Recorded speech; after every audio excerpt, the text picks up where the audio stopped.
ยุทุกคนพายุ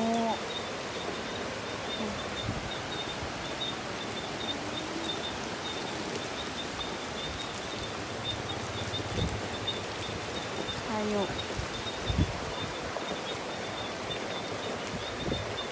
ทุกคนพายุแห้งเลยดิป้าพายุขาวทุกคนมันก็ยากเลยดิฝนตกแห้งเลยดิ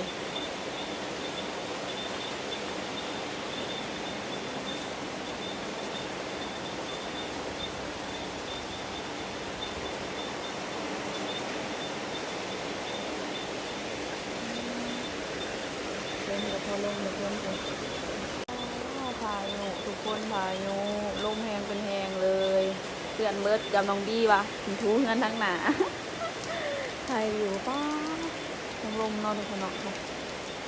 ลมบางแห้งเหมือนฝนกระพาเนาะ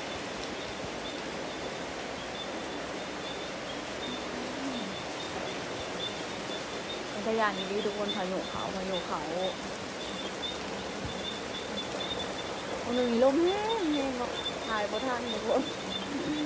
อันนี้ใครในนี้เช่าลมเลยเนาะฝนตกบางแห้งมาแต่อย่าเลยเด็ด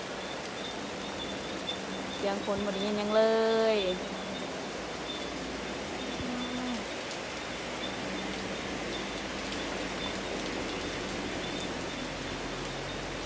เอาเงินก่อนหนาวเดี๋ยวแตกแทนนั่นยังที่เป็นวัดยังขายอยู่นะทุกคนเนาะถึงง่ายนั่นเองคือจุดที่หนูจอดได้ตั้งแต่เดือนนี้